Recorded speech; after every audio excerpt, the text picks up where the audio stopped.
Iran's government's intensifying a crackdown on protests against a severe economic crisis, and which are now into their second week. More than 200 people have been arrested.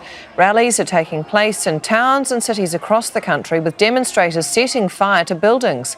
The Attorney General's warned that those involved in the unrest could face the death penalty.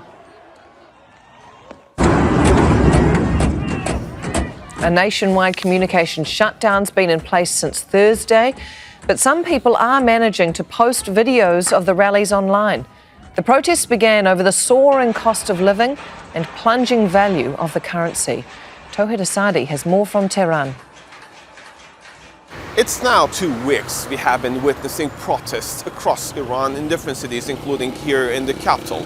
The unrest flared up into violence in several locations, leaving fatalities and injuries, both from protesters and security forces. Arrests are reported, even though when it comes to numbers, we don't have any confirmed information. The protests actually started in the economic hubs, such as the Grand Bazaar, against the country's worsening economic situation.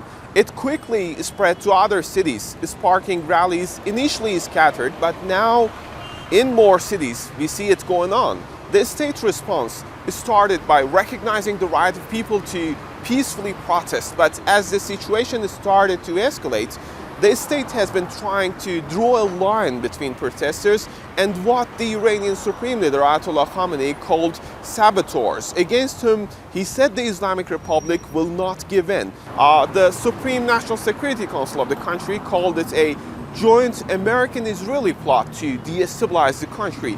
As the security measures have tightened up, the internet shutdown, which started on Thursday night, continues, and international calls are severely restricted. It happened following the escalation of protests in the capital the same night as we saw many protesters taking to the streets, and the mayor of Tehran said government buildings, banks, mosques, public transportation vehicles, and medical centers were damaged. Several protesters were arrested. Also, speaking of the latest developments, the government unveiled a subsidy scheme which includes a monthly payment of around $7 to citizens, available from today for the lower income classes who are struggling to cover daily essentials these days. Public dissatisfaction exists whether or not people take to the streets, and many here are now watching to see how the government will respond, not just to the protests, but to the economic hardships that they are facing in their daily lives. Tohid, Asadi, Al Jazeera,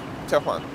Don't miss out. Get a full picture. Subscribe to Al Jazeera for reliable news, expert insight. Like, share, stay ahead.